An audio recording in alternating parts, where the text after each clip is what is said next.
Buenas noches.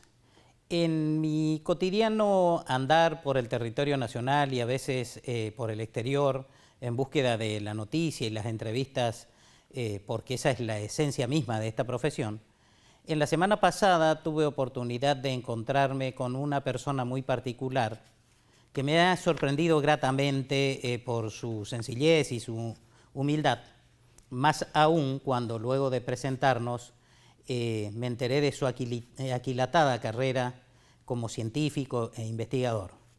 Es así que le invité a una entrevista para nuestro programa, que veremos ahora su desarrollo en el día de hoy. Él accedió gentilmente.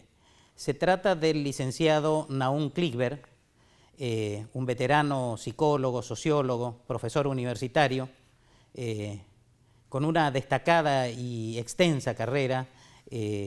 Fue asesor en distintos gobiernos, no tan solo en nuestro país, sino en América Latina y Europa.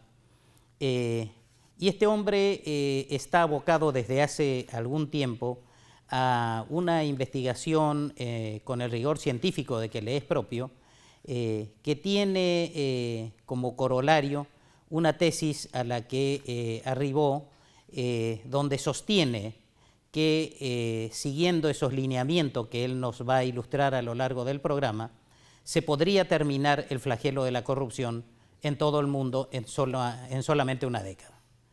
Así que esta apasionada y extensa entrevista que he realizado con mi invitado seguramente hará que este programa sea muy interesante, por lo que los invito que luego de los auspicios me acompañen y espero en las conclusiones analizar lo que hemos visto a lo largo de la jornada de hoy. Muchas gracias.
Bien, como dije al principio en la apertura del programa, hay un tema que se repite a diario, podríamos decir, y que es el tema de la corrupción. Mi invitado de hoy es licenciado en sociología, psicólogo, es un investigador en este tema, pero lo más curioso y que creo que es inédito es que es la primera persona a quien escucho dar una propuesta sobre cómo terminar la corrupción. Es por eso que va a estar conmigo en este programa el licenciado Nahum Klickberg, a quien lo saludo y le agradezco. Buenas noches, licenciado, bueno, ¿cómo le va? Bueno. Antes que nada, le agradezco su generosidad en permitirnos entrevistarlo. Sabemos de su actividad intensa, pero realmente este es un tema del que a diario se habla y, como decía al principio, muy poco se dice de cómo solucionarlo. Pareciera que el mundo está cada vez más corrupto. ¿Cuál es su opinión al respecto? Bueno, sí, efectivamente, basta con leer los periódicos para ver noticias de denuncias muy importantes y fuertes y a altos niveles de corrupción en una gran cantidad de países, en España, en Estados Unidos, en China, en Francia, en Inglaterra, en Latinoamérica, en casi todos los países.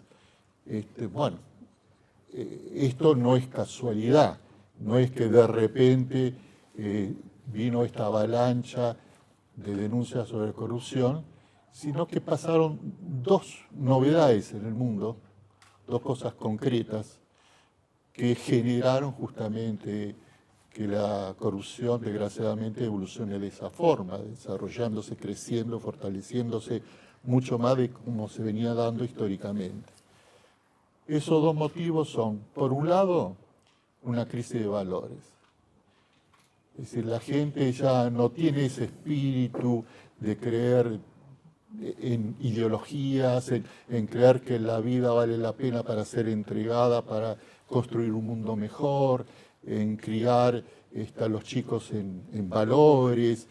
Todo eso está en crisis. No es que no está, pero ha sido disminuido notablemente. Las dos guerras mundiales, la caída del bloque socialista en el mundo, con la caída de la URSS, que hizo que millones de personas que confiaron de buena intención, equivocadamente o no, de que eso podía ser una salida para mejorar el mundo, bueno, se encontraron con que las ideologías fracasaron, el socialismo entonces no resolvió lo que se creía que podía resolver, el capitalismo, la gente no está contenta porque en todos los países capitalistas hay millones de personas con miserias y crisis de todo tipo. Entonces, toda esa desilusión originó una crisis en los valores muy fuerte y eso es un elemento muy importante justamente en el crecimiento de la corrupción. Pero sucedió otra novedad en el mundo también, de tipo instrumental, digamos, que es que el perfeccionamiento de la tecnología, de la electrónica, de las comunicaciones, entonces permite ahora, como nunca antes en la historia, que apretando un botón, una persona deposite millones y millones de dólares en cualquier otra parte del mundo, sin necesidad de mover físicamente nada, y por complejos sistemas electrónicos de transmisiones, de retransmisiones, de las cuentas, etc., entonces no se sabe, o es difícil saber la identidad de las personas que transmiten esas cantidades de dinero, lo cual favoreció muchísimo todo lo que sea el dinero generado por la corrupción. Entonces se unieron estos dos factores. Entonces la corrupción que tenemos hoy en día en el mundo es el resultado de eso. Se desarrolló y creció y hasta tal punto que hoy en día me atrevo a decir, como muchos expertos, que la corrupción es la principal generadora en el mundo de pobreza. La forma más rápida y mejor para luchar contra la pobreza es luchar mejor contra la corrupción, hasta tal punto, porque donde hay corrupción se genera hambre, se genera pobres, se daña la economía de los países y en los países donde hay mucha corrupción, porque hay distintos niveles de corrupción en distintos países, donde hay mucha corrupción, entonces realmente se convierte en el principal problema económico a resolver si un país realmente quiere desarrollarse. Al propósito de ello, ¿cuál es el alcance que tiene ese daño que produce la corrupción? Porque a diario vemos que de acuerdo a la óptica con que se mire, cada uno le pone precio o valor a esa corrupción, pero sabemos que es infinitamente mayor y sé, por lo que pudimos hablar antes fuera de cámara, que este es uno de los temas en los cuales usted estuvo científicamente analizándolo. Claro, porque si le preguntamos a los ciudadanos, ¿cuál es el daño concretamente que la corrupción le hace a un país? Incluso un país donde hay mucha corrupción. Los ciudadanos dicen, bueno, tal se robó 10 millones de dólares, tal otro se robó 15 millones de dólares, y ese dinero, con ese dinero se podrían hacer tantos hospitales, tantas escuelas, etc. Si bien tienen razón, eso es un daño a la economía del país, es un dinero que sale del circuito de la economía de un país, es un dinero mal habido, un dinero que empobrece, pero eso es uno de los daños económicos que se hace al país. La corrupción causa 3 daños económicos y ese es el menor de los daños económicos. Y no es que la cantidad sea pequeña. Por ejemplo, Transparencia Internacional que es un organismo de mucho prestigio en el mundo, que estudia el fenómeno de la corrupción, menciona en uno de sus informes la cantidad de dineros que, por ejemplo, algunos presidentes en el mundo han robado. Lo cuantifica, lo investigó. Y dice, tal presidente robó 5.000 millones de dólares en su presidencia. Y tal otro robó 10.000 millones. Y tal otro, uno africano de África, robó 35.000 millones de dólares. Y estamos hablando de dinero que se pusieron en sus bolsillos de esas personas. Para tener una idea de cuando a nivel presidencial se roba, cantidad de dineros que se roban. ¿Cuántos son esos montos? Pero hay que sumarlo a eso todo lo que robaron los funcionarios de esos gobiernos, no solo el señor presidente. Entonces la cifra de lo que los corruptos se ponen en el bolsillo es una suma muy grande. Pero no obstante, es el menor daño, porque hay otros dos daños que genera la corrupción, que generan mucho más daño a la economía de un país todavía. ¿Cuáles serían esos, licenciado? Sí. Tenemos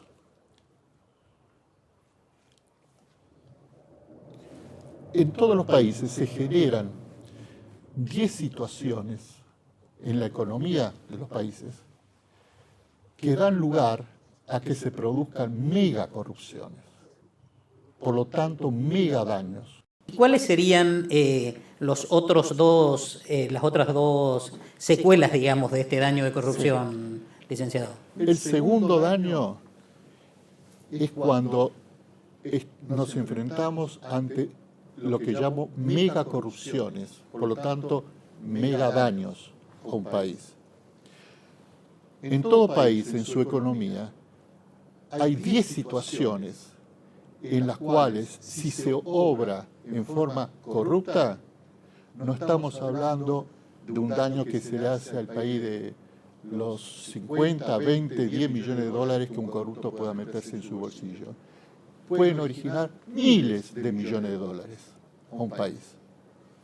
Y no quiere decir que esos miles de millones se los roba la persona, el corrupto se los pone en su bolsillo. A lo mejor él se pone en su bolsillo 1 millón de dólares y le causa al país un daño por 1.000 millones de dólares. Hay 10 tipos de situaciones. Algunas de ellas son, por ejemplo, cuando se contrae y cuando se paga deuda externa de un país.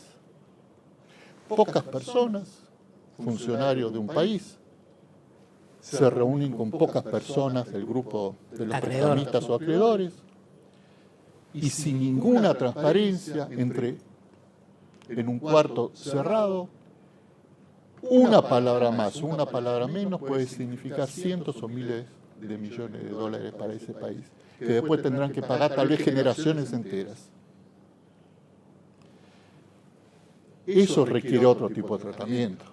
Un país no puede depender su futuro y de sus generaciones de decir, bueno, esas 3, 4 representantes de este país, por 1, 2, 10, 15, 20 millones que le ofrezcan en su bolsillo, vamos a confiar en que no van a poner la palabrita que nos puede perjudicar de esa forma tan enorme.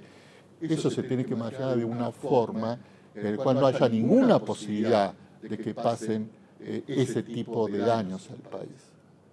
Después tenemos otro tipo de situaciones cuando el Estado compra o vende empresas. Compra o vende la Telefónica, compra o vende la empresa de gas, de luz, etcétera, ¿no es cierto? Entonces, en esas situaciones también, comprar mal o vender mal a propósito, para que entonces unos corruptos se queden con algunos millones en el bolsillo, puede generar por generaciones un prejuicio enorme de cientos o miles de millones de dólares en un país. Y muchas veces el que es un gobernante o funcionario público corrupto, él no piensa, voy a hacer tal acción, comprar tal empresa o vender tal empresa, porque es lo mejor para el país. Muchas veces primero piensa, ¿qué sería un buen negocio para mí? Y después hace la acción con el pretexto que le va a hacer bien al país. Entonces, En ese tipo de casos se puede incluso, empresas del Estado que pueden ser eficientes y funcionar muy bien, el gobernante puede hacer que se arruinen, tomar medidas para que se arruinen, para entonces justificar que las vende bien baratos a empresas privadas, él ganarle un dinero, ¿no es cierto? Y trajo un prejuicio del país económico terrible, ¿no es cierto? Entonces, bueno, estas son situaciones que no quiere decir que siempre ocurran, son situaciones de peligro, en el cual puede un funcionario o gobernante corrupto causar un desastre de este tipo de magnitud. Después tenemos, por ejemplo, los daños al medio ambiente. Por cobrar un dinero, un corrupto puede tomar una medida que de repente contamina el medio ambiente durante generaciones, durante decenas o cientos de años puede quedar una tierra infértil, contaminarse los ríos, causar problemas de salud de todo tipo. Bueno, él ganó un poco de dinero, pero si cuantificamos los daños que causó, por ejemplo, la minería. En los países desarrollados está muy legislado, muy controlado para no causar problemas en el medio ambiente. Entonces muchas empresas mineras dicen, bueno, vamos a ir a África, vamos a ir a países donde no haya mayores controles, que con un poco de pesos, entonces compremos a un corrupto y nos deja hacer cosas que los países desarrollados no nos dejan hacer. Entonces es un problema muy serio. Esto también, de alguna forma, tiene que estar solucionado en un buen sistema anticorrupción para que no pasen este tipo de problemas que causa tanto daño, ¿no? Así podría ser, digamos, mencionando, porque en el libro yo menciono 10 situaciones que crean megacorrupciones, y a esto lo clasifico en lo que llamo es decir, los daños directos, cuantificables económicamente, porque tenemos entonces dos. Claro. El que se pone en su bolsillo el corrupto y los daños que causa al país, ¿no es cierto?, que son dinero concreto que causa daño, entonces también es un daño directo. Ahora, hay un tercer daño, que todavía puede ser mayor que lo de segundo nivel que hablé, que es un daño económico indirecto. Por ejemplo, si por dejar entrar el narcotráfico en un país, para ganar entonces algunos millones de dólares unos funcionarios, y ser tolerantes con el narcotráfico, dejar que se desarrolle, dígame, a nivel económico, ¿cómo se puede cuantificar generaciones enteras de millones de chicos que van a ser drogadictos? Es materialmente imposible. Sí. Es imposible cuantificar, sabemos que es inmenso, inmenso. Ahora, yendo al ámbito estrictamente político, hay determinadas ideologías a las que se les asigna mayor o menor nivel de corrupción. Teniendo en cuenta la realidad, digamos, deberíamos, sería por ahí sano que dentro de la ideología de cada espacio político se haga más hincapié en este aspecto. Bueno, eso es totalmente indispensable si en un país se quiere luchar contra la corrupción. ¿Por qué?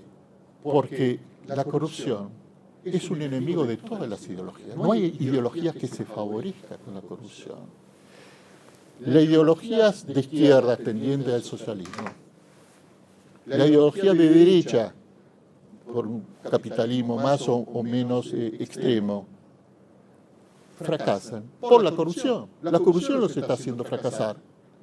Si se aplica el modelo capitalista o un modelo socialista libre, supongamos, teóricamente, de corrupción, funcionarían bien tanto un modelo como el otro modelo. No habría exceso, no habría oligopolio, monopolio, etcétera, etcétera. El problema es que la corrupción hace que esos modelos económicos fracasen, porque no deja que funcione como en la teoría está diseñado que tendrían y que podrían funcionar. Entonces es un enemigo para todas las ideologías. Como es un enemigo para todas las ideologías, tendrían que dar prioridad, declarar problema de Estado a la corrupción e incorporarlos en sus programas, todos los partidos políticos, de la ideología que sean. Tendría que decir, bueno, ¿cuál es nuestra propuesta para solucionar la corrupción? No solo hablar contra la corrupción, propuestas concretas, instrumentales para luchar contra la corrupción. Hasta ahora eso no se ha hecho y cuando se ha tratado de hacer, se lo ha hecho de una forma no es suficientemente eficiente. A eso quería apuntar. En todas las administraciones, las más recientes aún, y yendo al plano geográfico de nuestro país, se han creado incluso organismos que deberían estar aplicando ese régimen de contralor tan necesario que usted apunta. ¿Por qué no funciona eso? Claro. De las Naciones Unidas se han hecho todo tipo de recomendaciones de organismos de control que hay que crear y cómo tendrían que funcionar, y etcétera, y se han instalado en los países. Pero hay una falla de base, que es que los que tienen que controlar son controlados por el poder. Entonces, ¿cómo el que va a controlar puede hacerlo eficientemente si él depende de a quién él tiene que controlar? El patrón de él es el gobierno, es el presidente, son los ministros, que ellos son los que tienen la influencia para condicionar a los organismos controladores. Entonces, ahí estamos en un sistema cerrado en que usted quiere que la gallina sea cuidada por los lobos, y bueno, no puede ser. Entonces, esa es la causa por la cual en todos los países han fallado los mecanismos de control. Y estoy refiriéndome no solo a los países no desarrollados, también a los países desarrollados. La crisis del 2008 en Estados Unidos, que trajo una miseria en todo el mundo, una crisis económica en todo el mundo, se debió a que los mecanismos de control del gobierno no funcionaron adecuadamente. No hicieron los controles que tenían que hacer, pese a que economistas estaban avisando, hay una burbuja que está por explotar.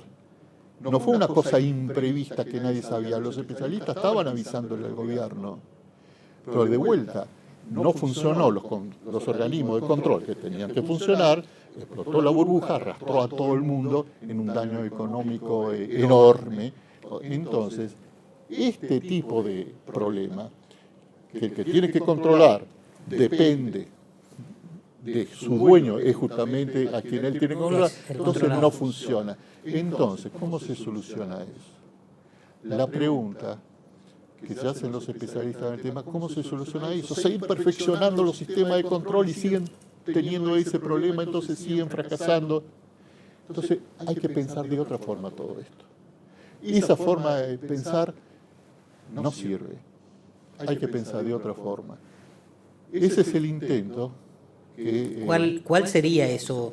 ¿En qué consistiría esa forma distinta de pensar, digamos? Bueno, ese es el intento que justamente yo en mi libro expongo, donde hago una propuesta para terminar con la corrupción. Y la expongo para que sea analizada, debatida, no como algo cerrado.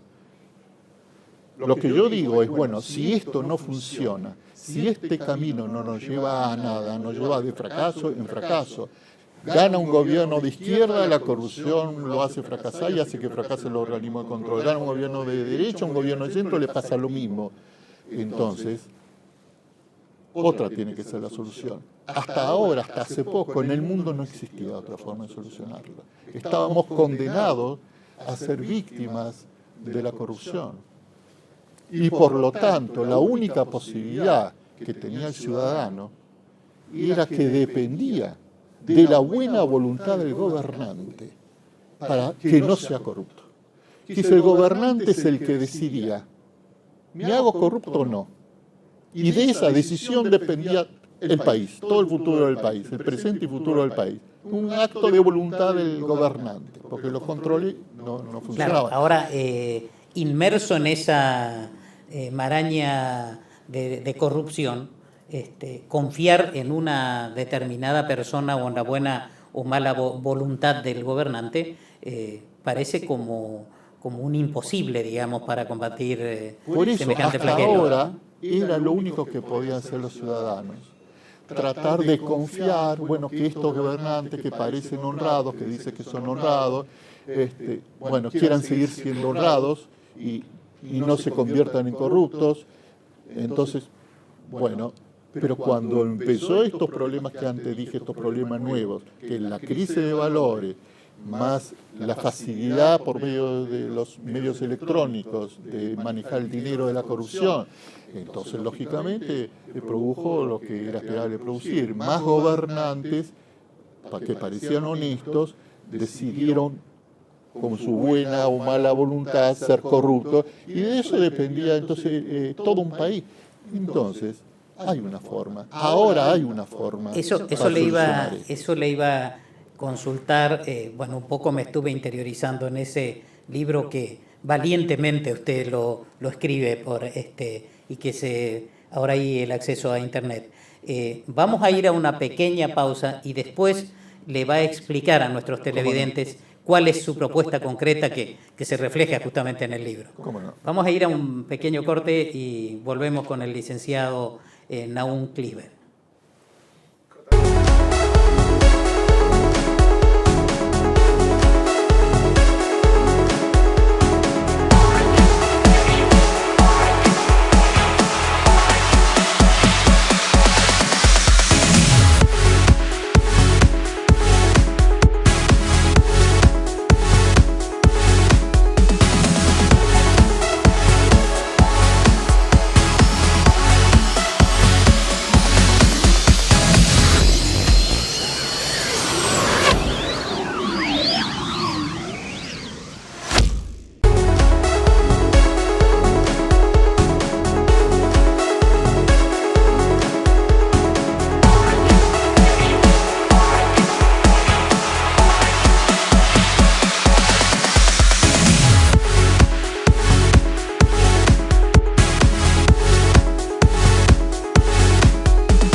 Bueno, retomamos la charla con el licenciado Nahum Clisber, muy interesante, apasionante diría, hasta el presente.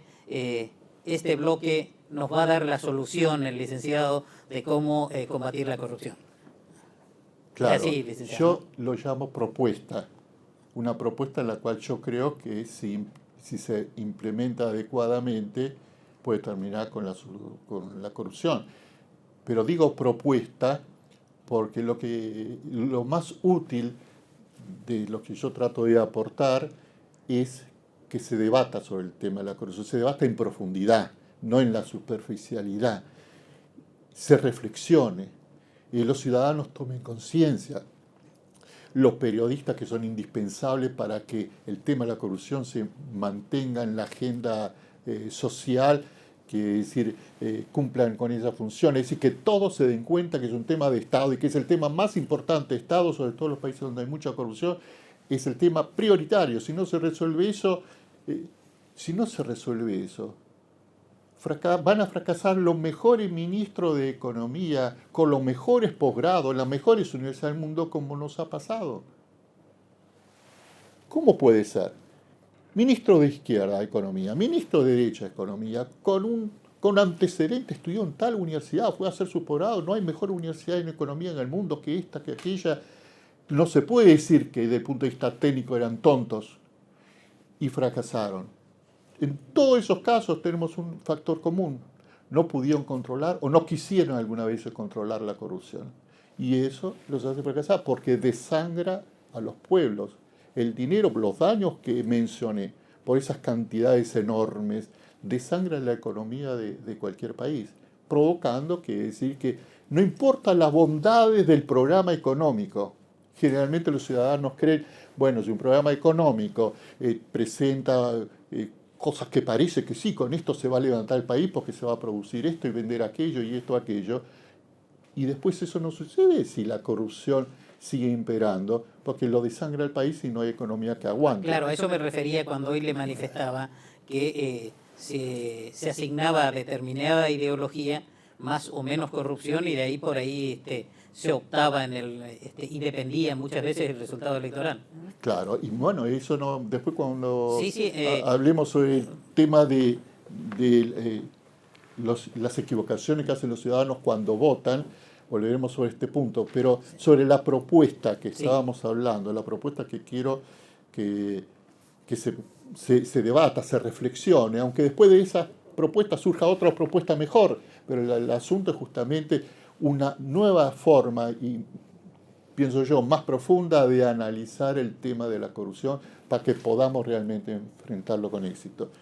La propuesta es la siguiente.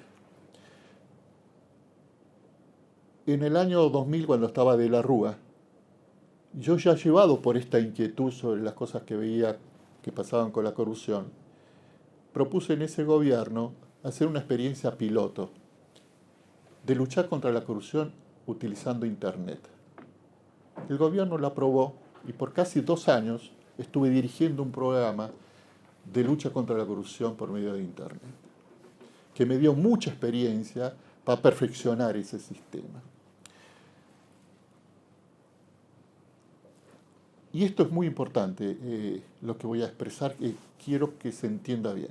Si dentro del sistema cerrado, quiere decir que el corrupto tiene el poder sobre el que lo va a controlar y entonces no funciona el sistema, lo único que nos permite salir de ese atolladero, de ese camino que no tiene salida, es algo que antes no existía y por lo tanto no existía esta solución, que es Internet. Con Internet nosotros podemos montar un sistema que yo lo llamo SIC, Sistema Integral contra la Corrupción, por el cual miles y miles de ciudadanos pueden desde su casa estar controlando el dinero público. Y de esa forma ayudando a los organismos de control a que funcionen eficientemente. ¿Cómo se va a corromper a miles y miles de ciudadanos? Es imposible. Ese sistema no es corrompible. Claro, habría un contralor generalizado, digamos. Claro. Y no me refiero solamente, digamos, como dicen hoy en día algunos gobiernos, bueno, nosotros vamos a ser transparentes porque vamos a publicar cosas en Internet. No, estoy hablando de un sistema de montar que va a utilizar Internet de esa forma. Ya en la experiencia que yo dirigí en el año 2000 en Argentina, ya monté de otra forma, que no es la usual, de cómo tiene que ser un sistema de control por Internet.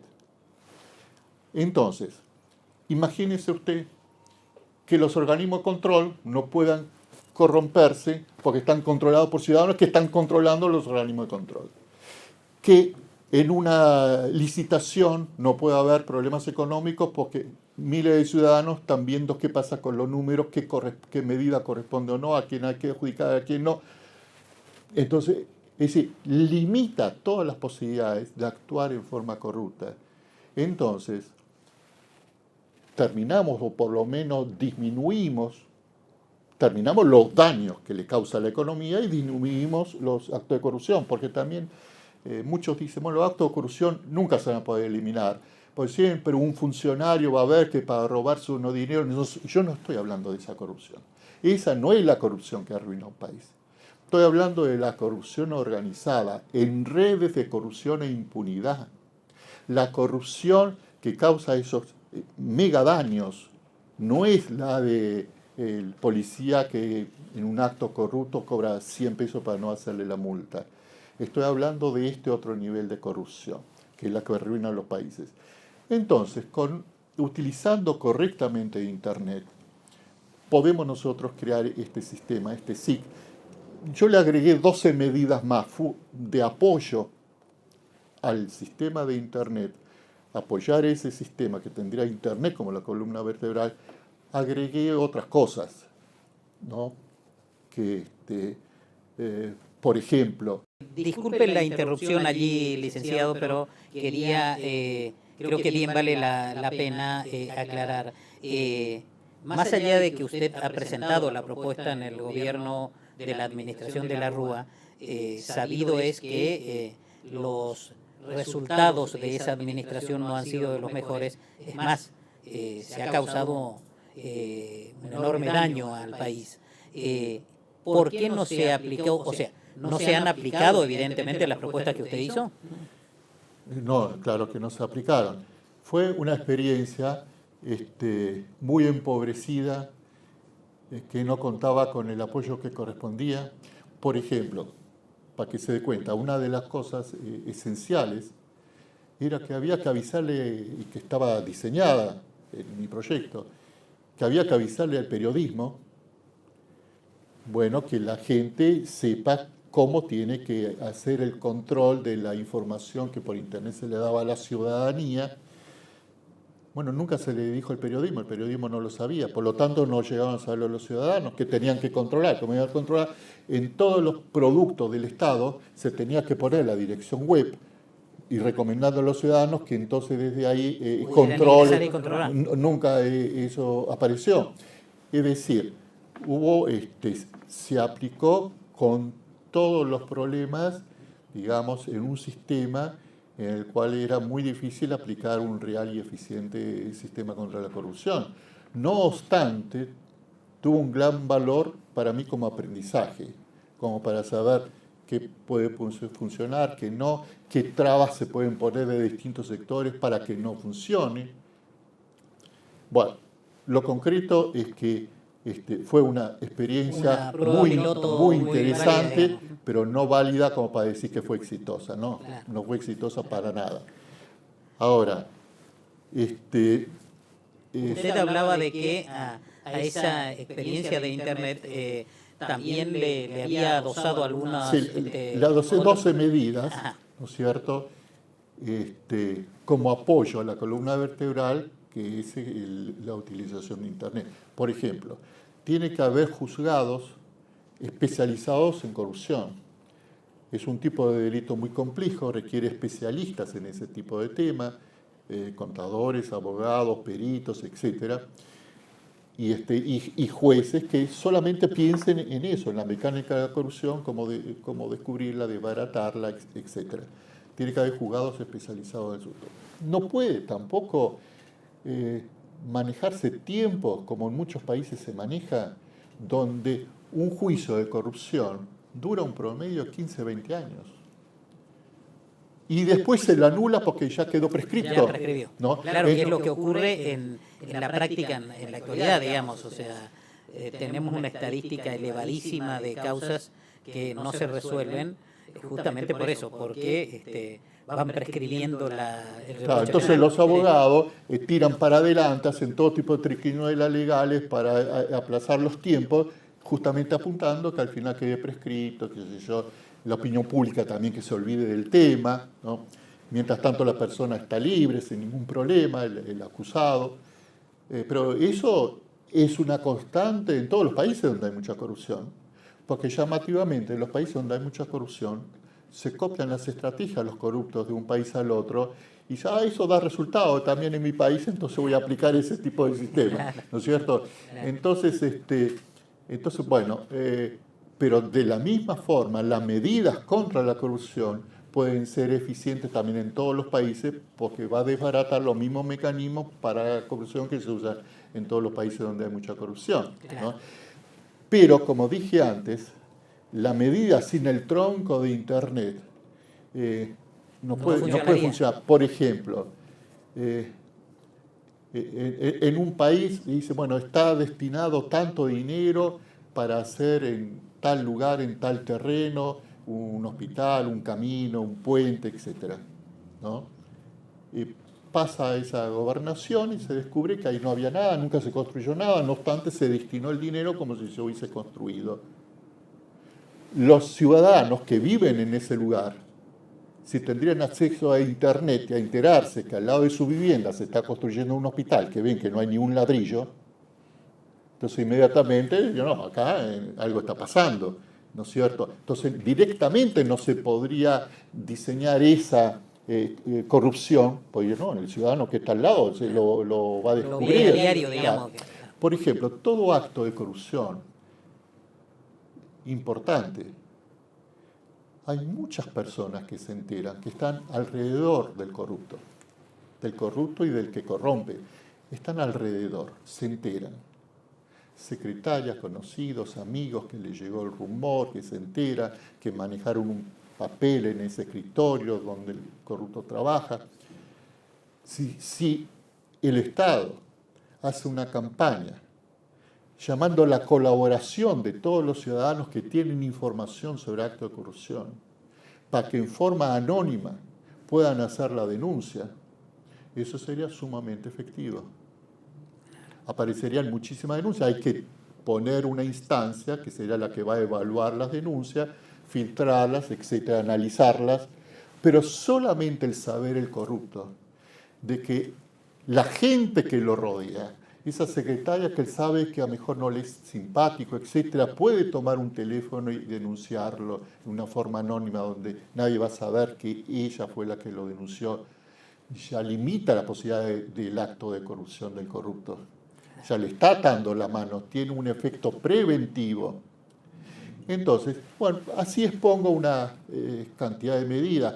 Por ejemplo, una medida que puede parecer inusual, rara, extraña, que en todos los organismos de corrupción se ponga a 2 personas, integren el equipo 2 personas que sean mayores de 70 años, con buenos antecedentes en cuanto a conocimientos, de capacitación, que estén lúcidos, que sean personas sin antecedentes de actos deshonestos, y que estas personas mayores de 70 años, una vez por semana, tengan que pasar por un taller psicológico de valorización de la vida a esa edad. ¿Qué significa eso? Es distinto a una persona mayor de 70 años. ¿Cómo puede pensar un acto de corrupción, implicarse en un acto de corrupción o ser cómplice silencioso de un acto de corrupción? Que un joven que dice, tengo la vida por delante, un acto de corrupción podría salvar mi vida porque puedo hacer los proyectos que sueño. La persona mayor de 70 años está en otro tipo de sueños, en otro tipo de proyectos para su futuro, ¿no? Donde tal vez uno de los proyectos sería cómo ayudo al país.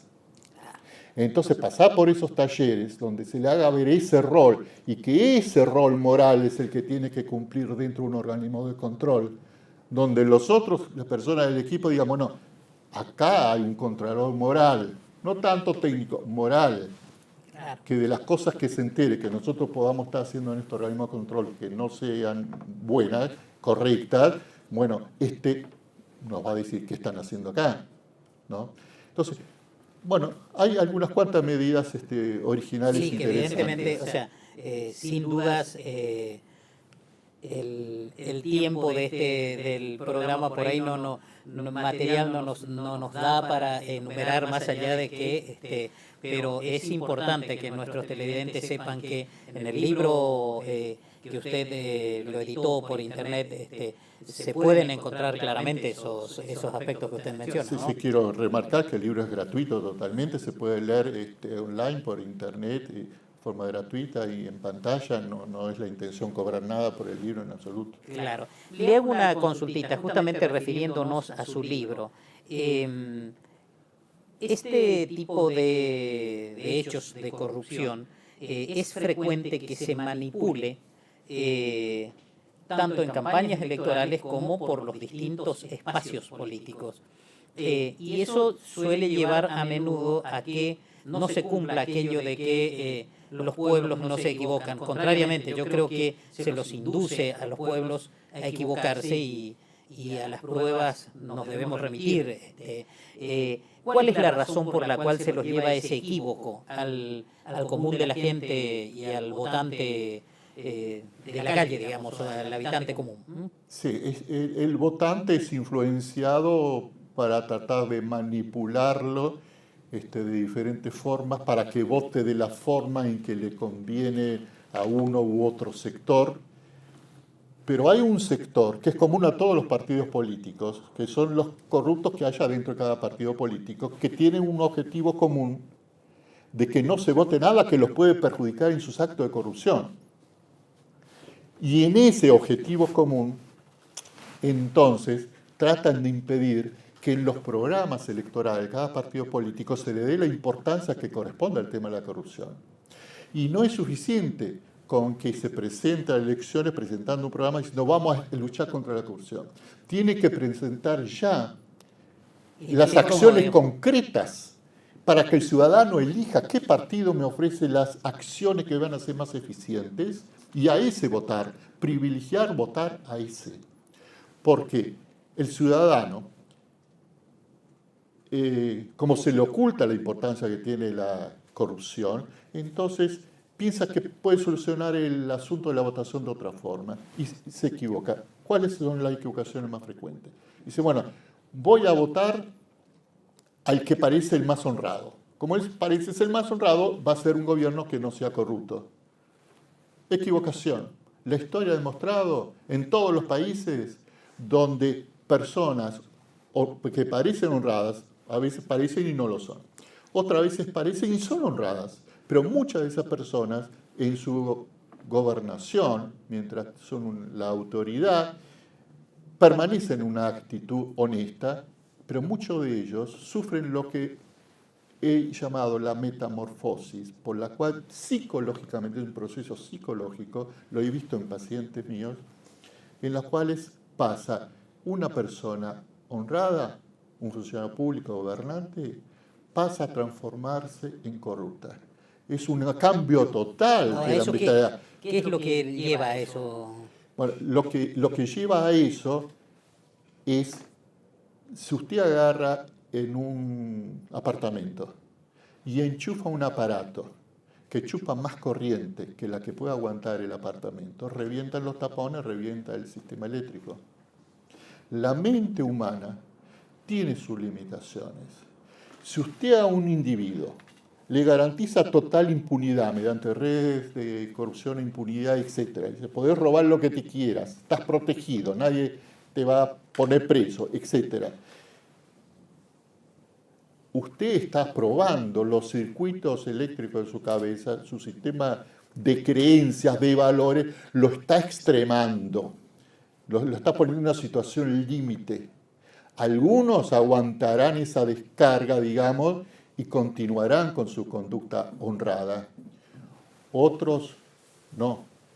Y entonces, pero el honrado, el que fue honrado, no puede transformarse en corrupto de un momento a otro sin un proceso de crear mecanismos psicológicos que lo protejan de poder caer en la corrupción sin sentir culpa. Porque si la parte honrada que queda en él va a hacer que él sienta culpa, yo voy a hacer un acto de corrupción y eso está mal, entonces no va a poder hacer el acto de corrupción. Entonces surgen mecanismos psicológicos al servicio de que pueda hacer el acto de corrupción. Por ejemplo, la racionalización. Dice, no, yo voy a robar porque si no en mi lugar va a venir otro que el otro va a robar. Entonces yo no le hago ningún mal al país porque igual si no se lo haría el otro.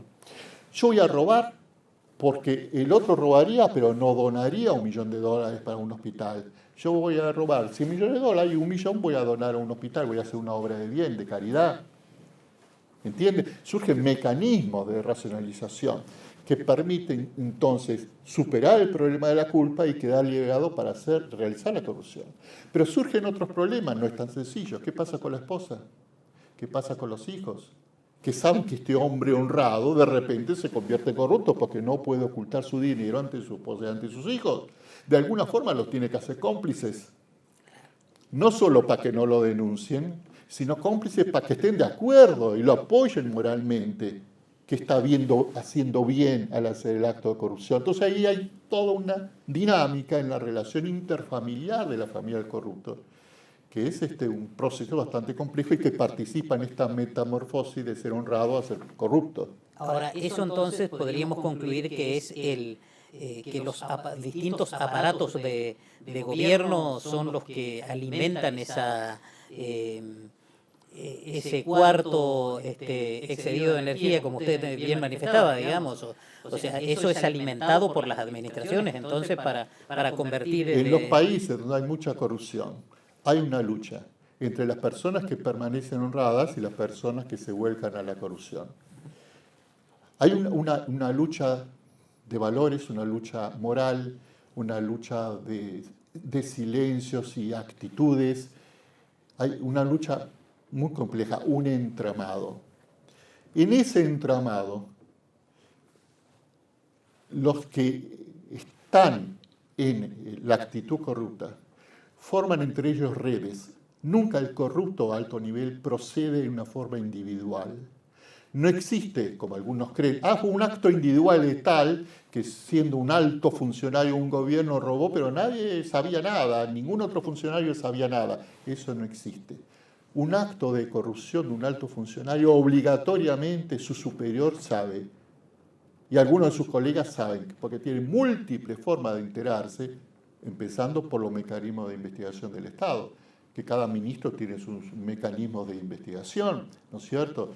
Entonces, que le llevan información, etcétera, aparte hay rumores y esto y aquello, ¿no? Entonces, hay otros que guardan silencios y de esa forma se hacen cómplices para obtener también silencio cuando los otros hagan algo de corrupción, o participan de las ganancias. Eso va engrosando, digamos, esa cadena Se crean de redes de corrupción que siempre van encadenadas con redes de impunidad. Por eso para los corruptos es tan importante infiltrar el sistema judicial, porque sin impunidad no puede haber corrupción.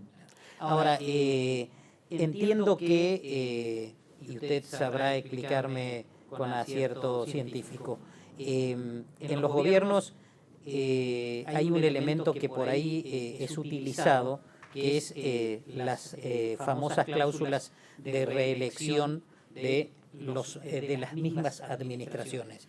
¿Eso ayuda a fortalecer esos organismos corruptos? Muy interesante su pregunta y muy actual en muchísimos países. Y desgraciadamente se puede encontrar una correlación entre cuanto más un partido, unos gobernantes insisten en que se pongan cláusulas de reelección, cambiando constituciones, etc., es un indicador de que hay más corrupción. Cuanto menos énfasis se ponga en eso, es un indicador de que en esa sociedad hay menos corrupción. Porque la reelección, independientemente de otras cosas buenas o no que pueda tener para un país, que cuestión que se lo dijo a otros especialistas, desde el enfoque de si bueno o malo para la corrupción, es terriblemente dañino para la corrupción. Porque la reelección, ¿qué es lo que hace? Le garantiza a la red de corrupción, ustedes van a poder seguir existiendo, no van a correr peligro que entre un nuevo gobierno y las cambie y las ataque, se inestabilicen. Ustedes van a poder ir existiendo y es muy importante garantizarle a la red de corrupción de que van a poder en los próximos 10, 15, 20 años seguir corrompiendo, porque eso le garantiza que van a seguir teniendo inmunidad. Si por ejemplo se obliga de que un gobierno dura 4 años y sí o sí tienen que cambiar todas sus autoridades, etc., entonces quiere decir que solamente queda 4 años de impunidad garantizada. Muchos corruptos no les va a interesar ser corruptos dentro de esa situación. Claro, exacto, no les rinde, son más los riesgos que los beneficios, ¿no es cierto? Entonces, claro, la reelección en relación a la corrupción es un tema que hay que estudiar muy bien, no es un tema inocente para nada. Ahora, cuando hay cambios de gobierno, de signo opuesto al gobierno anterior, que si hay votaciones, gana unas nuevas autoridades de un nuevo partido político, ¿no? Entonces, en ese momento, algunos opinan que es un buen momento para hacer una lucha a fondo contra la corrupción, porque ahí se puede hacer que se corte la continuidad de las redes armadas de corrupción. Pero yo estimo que hay más o menos 18 meses de tiempo. Si en 18 meses no se consiguen éxitos importantes en la lucha contra la corrupción, de destrozar, quiere decir desarmar la red de corrupción que se heredan, se corre el gran peligro de que las redes de corrupción absorban a las autoridades del nuevo gobierno y se haga una sumatoria a redes de corrupción que se heredan, más nuevas redes de corrupción, y entonces se haga más grande todavía la corrupción y crezca entonces la corrupción. Cuando se hereda las redes y el nuevo gobierno no la destruye, la corrupción lo más posible es que crezca, no es que permanezca al mismo nivel, sino que crezca más. Va a haber más candidatos a ser corruptos por sumatoria. Claro. Licenciado, realmente me quedaría mucho tiempo más conversando con usted. Es apasionante este tema. Lo comprometo para en alguna otra oportunidad poder tenerlo en el programa o en alguna otra circunstancias que nos pueda ir explicando esto que tan medulosamente usted los explica. Y le reitero el agradecimiento a su generosidad de habernos dispensado esta larga charla. Al contrario, agradecido soy yo que me ha dado esta oportunidad de exponer para el debate, para la reflexión estas ideas, y quiero, digamos, hacer una convocatoria a los ciudadanos, porque sin los ciudadanos no se puede haber ninguna posibilidad de crear un sistema como el que dije de lucha contra la corrupción por medio de Internet. Los ciudadanos tienen que formar, y esto lo auspicio, un movimiento mundial de ciudadanos del mundo contra la corrupción, porque es común a todos los países del mundo y hoy en día Internet permite hacer esta unión de ciudadanos, ¿no es cierto? Y desde esa posición de ciudadanos del mundo contra la corrupción, entonces presionar para que se tome conciencia de la importancia del tema, para que en cada programa, cuando hay elecciones, los partidos políticos estén obligados a comprometerse con acciones concretas contra la corrupción, y de esa forma podemos atiborrar un mundo mejor. Le agradezco nuevamente y realmente habría que ponerse al hombro de ese compromiso. Creo que nos va a hacer mucho bien. Buenas noches y, como le digo, está permanentemente invitado a nuestro programa. Muchas gracias. Gracias a usted.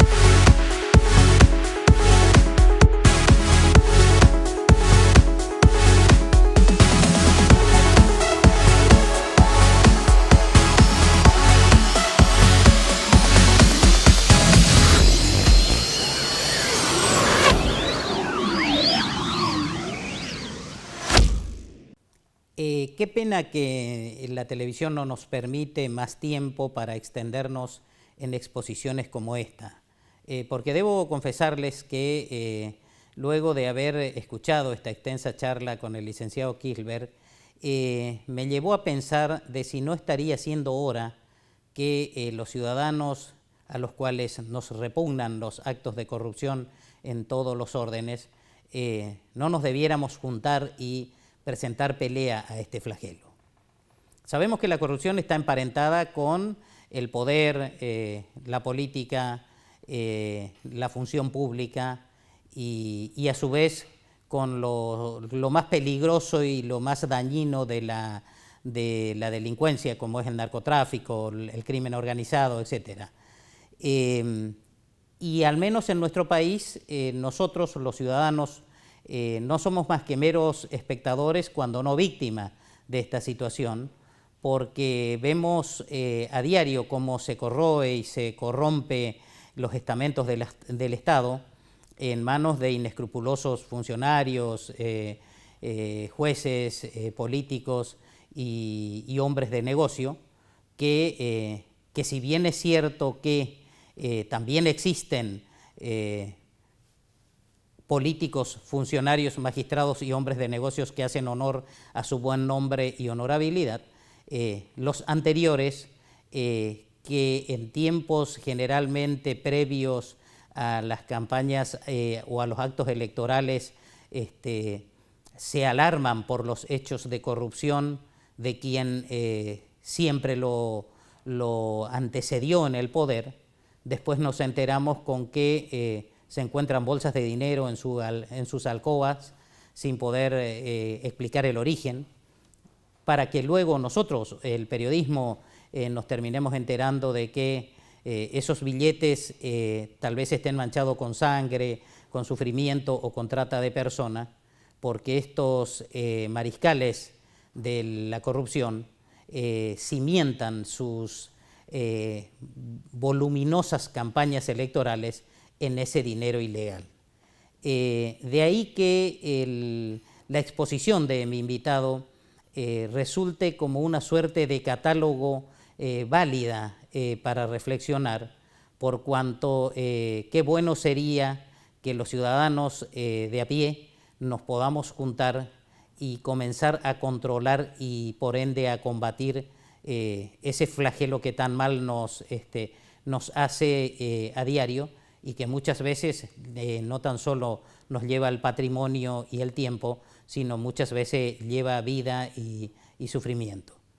No quiero concluir estas conclusiones sin hacer referencia especialmente a lo que me decía mi invitado respecto de lo nocivo que resultan las reelecciones de los funcionarios del Estado.